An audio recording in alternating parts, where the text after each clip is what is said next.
Warna merah dan biru mendominasi perayaan kemenangan presiden dan wakil presiden terpilih Amerika Serikat, Joe Biden dan Kamala Harris dalam pemerintahan Amerika Serikat 2021-2024. Kemenangan diperoleh setelah mendapatkan 290 suara elektoral dalam pemilihan presiden Amerika Serikat. Perayaan kemenangan dihadiri keluarga Joe Biden dan Kamala Harris yang berkumpul di atas panggung. Kemenangan Biden dan Harris diperoleh setelah perjalanan panjang dalam kampanye presiden Amerika Serikat. Proses penghitungan suara yang berlangsung lebih dari 3 hari juga berlangsung menegangkan. Joe Biden dan Kamala Harris akhirnya berhasil mendapatkan kartu emas menuju Gedung Putih Amerika Serikat. Kemenangan ini menjadikan Joe sebagai presiden tertua Amerika Serikat, sementara Kamala akan menjadi wakil presiden pertama perempuan dan wakil presiden kulit hitam keturunan Asia pertama Amerika Serikat. Dalam pidato kemenangannya, Biden berkata di hadapan pendukungnya bahwa ia merasa terhormat atas keyakinan dan kepercayaan yang diberikan kepadanya.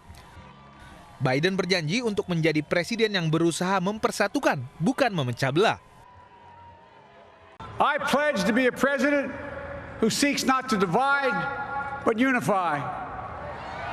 Who doesn't see red states and blue states, only sees the United States. And work with all my heart, with the confidence of the whole people, to win the confidence of all of you. And for that is what America, I believe, is about.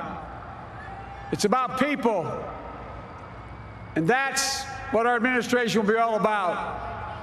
I sought this office to restore the soul of America, to rebuild the backbone of this nation, the middle class, and to make America respected around the world again. Warga New York pendukung Biden memadati kawasan Times Square untuk menyaksikan pidato kemenangan Joe Biden. Ini adalah pidato pertama setelah berhasil mengambil alih Gedung Putih. Gedung Empire State juga dihiasi warna merah putih dan biru untuk menyambut terpilihnya presiden baru Amerika Serikat.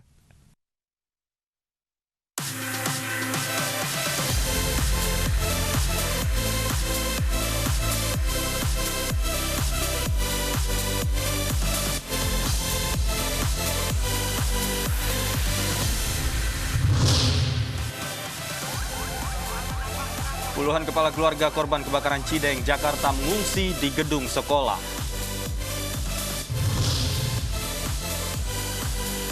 Masih bersatu siaga, material gunung Merapi mulai berguguran.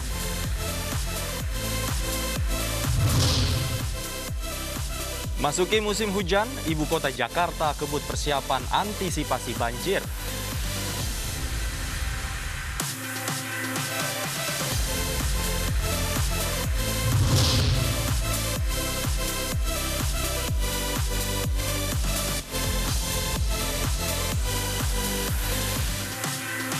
Selamat sore pemirsa, demikian tadi berita pilihan Anyu Sore yang akan menemani Anda selama 2 jam bersama saya, Anissa Dasuki. Dan saya, Davi Pratama. Pemirsa, kita awali Anyu Sore hari ini dengan informasi sejumlah pihak yang menyambut baik kembali aktifnya Partai Majelis Syuro Muslimin Indonesia atau Masyumi.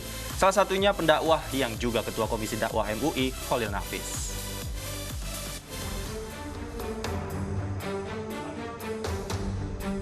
Sejumlah pihak menyambut baik kembali aktifnya Partai Majelis Syuro Muslimin Indonesia atau Masumi. Salah satunya pendakwah yang juga Ketua Komisi Dakwah MUI, Cholil Nafis.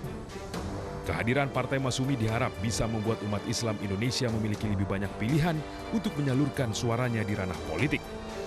Untuk melahirkan sebuah kekuatan politik umat Islam yang memang sudah dirancang sejak 2019 ya. Dari awal bulan Juli. Jadi kita setelah mempertimbangkan banyak hal, kita berkesimpulan sesungguhnya umat Islam memerlukan sebuah partai politik yang kuat. Partai Majelis Syuro Muslimin Indonesia atau Masyumi kembali aktif setelah deklarasi resmi kemarin bertepatan dengan hari ulang tahunnya ke-75. Deklarasi dihadiri petinggi Koalisi Aksi Menyelamatkan Indonesia atau KAMI. Sementara pendiri Partai Umat Amin Rais yang juga hadir menyatakan siap bergabung jika nantinya Masumi bisa lebih besar dari Partai Umat. Terdapat sejumlah nama yang menjadi calon Majelis Syuro Partai Masumi, di antaranya Abdullah Heha Mahua, mantan penasehat KPK. MS Ka'ban, mantan Menteri Kehutanan, Tengku Zulkarnain Wasekjen MUI, hingga budayawan Ridwan Saidi. Berasal dari organisasi Islam, Partai Masyumi dibentuk pada 7 November 1945 oleh tokoh-tokoh Islam kala itu. Namun pada 17 Agustus 1960 dibubarkan oleh Presiden Soekarno. Tim Liputan iNews melaporkan. Pemirsa, sejumlah ruas jalan di Jakarta tergenang akibat hujan deras yang mengguyur ibu kota. Bahkan di beberapa titik genangan membuat akses jalan terputus atau tidak bisa dilalui seluruh jenis kendaraan. Di ruas jalan Kemang Utara 9, Mampang Perapatan, Jakarta Selatan, tinggi genangan mencapai 30 cm. Genangan membuat akses jalan tidak bisa dilalui seluruh jenis kendaraan. Genangan juga membuat sejumlah kios sepanjang jalan ini tutup. Bahkan pasar warung buncit yang berada di sekitarnya juga ikut terdampak. Kondisi serupa juga terjadi di sebagian ruas Jalan Dharma Wangsa Raya, Kebayoran Baru, Jakarta Selatan. Genangan terjadi akibat hujan deras yang mengguyur ibu kota siang tadi. Selain curah hujan yang tinggi, genangan juga diakibatkan meluapnya air Kali Mampang.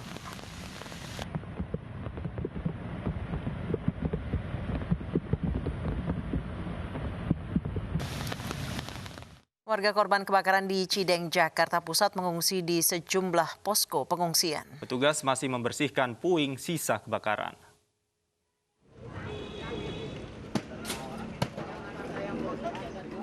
Petugas PPSU masih membersihkan puing-puing kebakaran di kawasan Cideng, Jakarta Pusat. Lokasi kebakaran yang berada di dekat sungai dan rel membuat petugas kesulitan. Petugas menggunakan kapal untuk mengangkut material sisa kebakaran. Sementara puluhan warga korban kebakaran mengungsi di dua posko, yaitu SMP PGRI dan SDN Duripulo. Pengungsi sengaja dibagi di dua posko sebagai bentuk penerapan protokol kesehatan.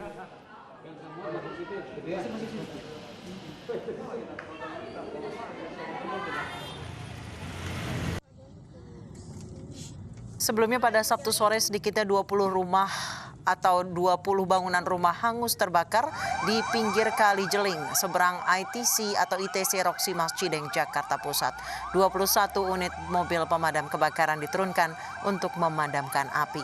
Tidak ada korban jiwa dalam peristiwa kebakaran dan diduga kebakaran dipicu hubungan arus pendek listrik. Akibat kebakaran lalu lintas di seberang ITC Roxy Mas sempat macet.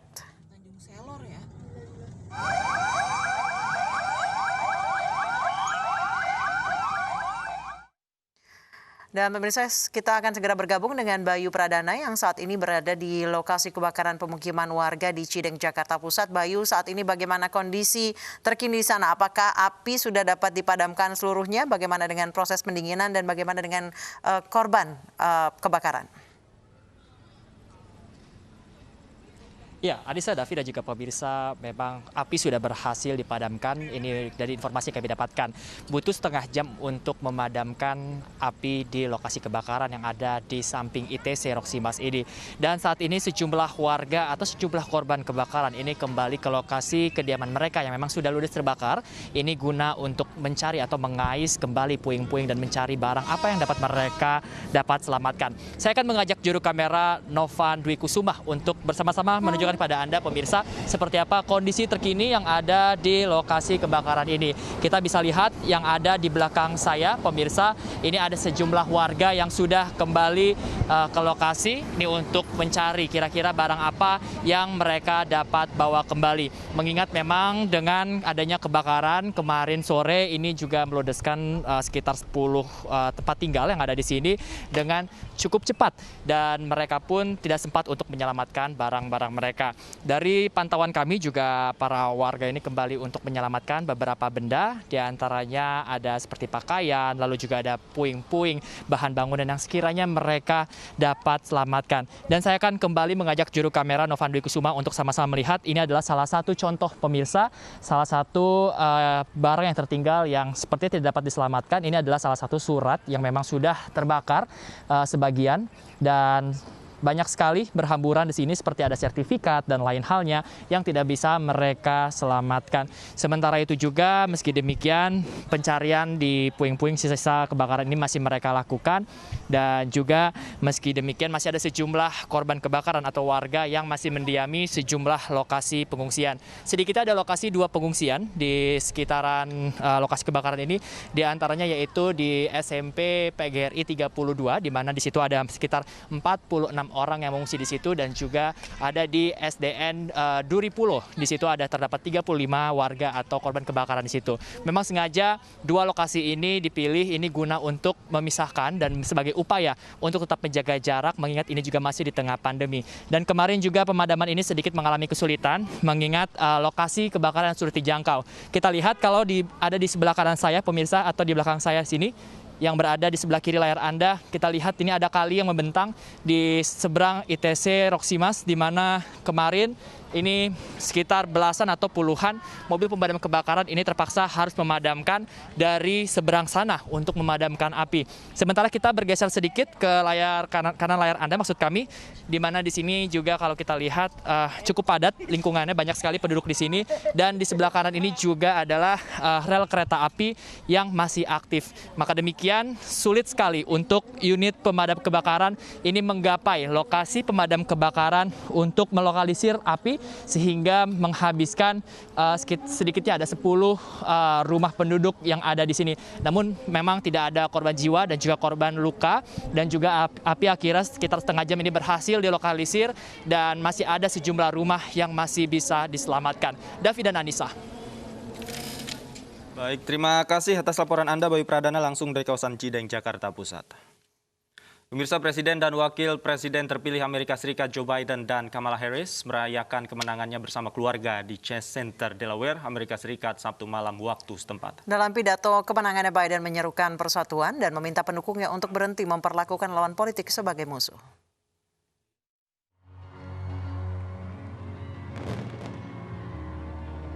Warna merah dan biru mendominasi perayaan kemenangan Presiden dan Wakil Presiden terpilih Amerika Serikat, Joe Biden dan Kamala Harris dalam pemerintahan Amerika Serikat 2021-2024. Kemenangan diperoleh setelah mendapatkan 290 suara elektoral dalam pemilihan Presiden Amerika Serikat. Perayaan kemenangan dihadiri keluarga Joe Biden dan Kamala Harris yang berkumpul di atas panggung. Kemenangan Biden dan Harris diperoleh setelah perjalanan panjang dalam kampanye Presiden Amerika Serikat. Proses penghitungan suara yang berlangsung lebih dari 3 hari juga berlangsung menegangkan. Joe Biden dan Kamala Harris akhirnya berhasil mendapatkan kartu emas menuju Gedung Putih Amerika Serikat. Kemenangan ini menjadikan Joe sebagai presiden tertua Amerika Serikat, sementara Kamala akan menjadi wakil presiden pertama perempuan dan wakil presiden kulit hitam keturunan Asia pertama Amerika Serikat. Dalam pidato kemenangannya, Biden berkata di hadapan pendukungnya bahwa ia merasa terhormat atas keyakinan dan kepercayaan yang diberikan kepadanya. Biden berjanji untuk menjadi presiden yang berusaha mempersatukan, bukan memecah belah. I pledge to be a president who seeks not to divide, but unify. Who doesn't see red states and blue states, only sees the United States. And work with all my heart, with the confidence of the whole people, to win the confidence of all of you. And for that is what America, I believe, is about. It's about people. And that's what our administration will be all about. I sought this office to restore the soul of America, to rebuild the backbone of this nation, the middle class, and to make America respected around the world again. Warga New York pendukung Biden memadati kawasan Times Square untuk menyaksikan pidato kemenangan Joe Biden. Ini adalah pidato pertama setelah berhasil mengambil alih Gedung Putih. Gedung Empire State juga dihiasi warna merah, putih, dan biru untuk menyambut terpilihnya Presiden baru Amerika Serikat. Presiden terpilih Joe Biden tercatat sebagai presiden tertua di Amerika Serikat. Saat dilantik Januari 2021 mendatang, Biden akan berusia 78 tahun.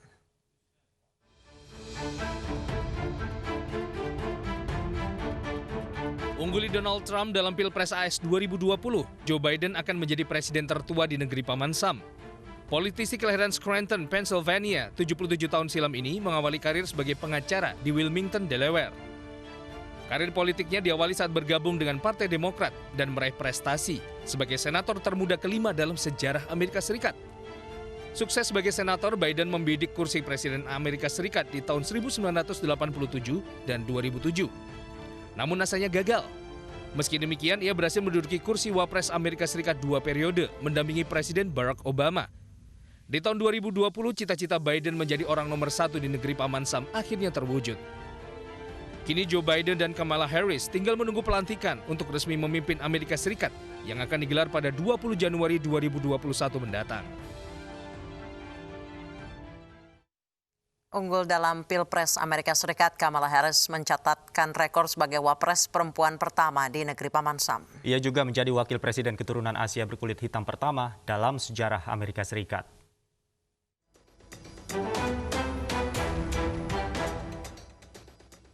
Tak hanya Biden yang mencetak rekor, wakilnya Kamala Harris juga mencatatkan rekor sebagai wakil presiden perempuan pertama di negeri Paman Sam. Kamala Harris lahir di Oakland, California, 20 Oktober 1964. Ia adalah anak sulung dari pasangan imigran asal Jamaika dan India. Kamala Harris adalah wanita kulit hitam pertama yang terpilih sebagai jaksa wilayah di San Francisco pada 2003. Selanjutnya di tahun 2010, ia menjadi wanita pertama yang terpilih sebagai jaksa agung California. Tak berhenti di situ, pada 2016, Kamala Harris adalah perempuan keturunan Asia pertama yang menjadi senator Amerika. Dan kini ia merajut rekor baru sebagai perempuan berkulit hitam dan keturunan Asia pertama yang akan menduduki kursi wakil presiden Amerika Serikat. Sementara itu, Presiden Joko Widodo mengucapkan selamat atas terpilihnya Joe Biden sebagai Presiden Amerika Serikat melalui akun Instagramnya. Perdana Menteri India Narendra Modi melalui akun Twitternya mengutarakan kebanggaannya terhadap Kamala Harris yang merupakan keturunan India.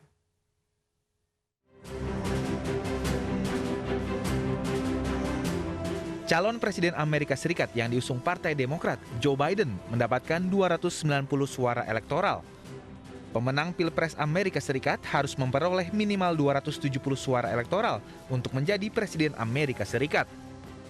Dengan hasil ini, Biden selangkah lagi mengalahkan kandidat petahana Donald Trump. Berbagai ucapan selamat dari segala penjuru dunia disampaikan untuk Biden dan pasangannya Kamala Harris.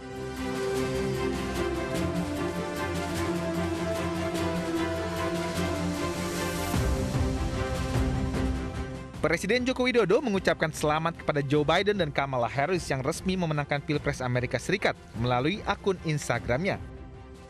Presiden Jokowi berharap kerjasama antara Indonesia dan Amerika Serikat semakin erat dan membawa manfaat besar bagi rakyat Indonesia dan Amerika.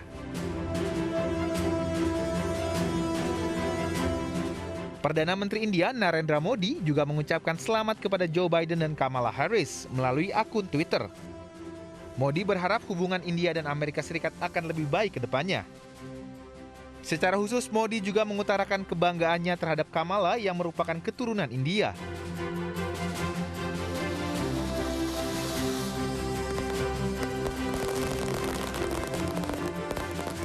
Bahkan sebuah desa di India tempat ibu dari Kamala Harris berasal merayakan terpilihnya Kamala sebagai wakil presiden Amerika Serikat. Desa ini merupakan tempat kelahiran kakek Kamala Harris. Sementara Perdana Menteri Kanada Justin Trudeau memberikan ucapan selamat kepada Biden melalui akun Twitternya. Trudeau mengatakan Kanada dan AS menikmati hubungan yang luar biasa yang unik di panggung dunia. Dia berharap dengan kepemimpinan Biden dan Harris, Kanada dan AS dapat menghadapi tantangan dunia bersama. Perdana Menteri Jepang Yoshihide Suga turut memberikan ucapan selamat atas terpilihnya Biden menjadi Presiden Amerika Serikat dan Harris sebagai Wapres AS.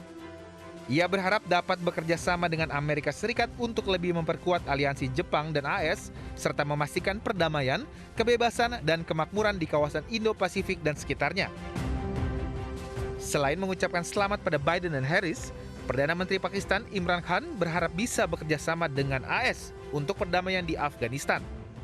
Secara spesifik, Khan menantikan KTT global tentang demokrasi dari Presiden terpilih Biden dan bekerja dengannya untuk mengakhiri surga pajak ilegal, serta penyamaran kekayaan bangsa oleh LDR korup.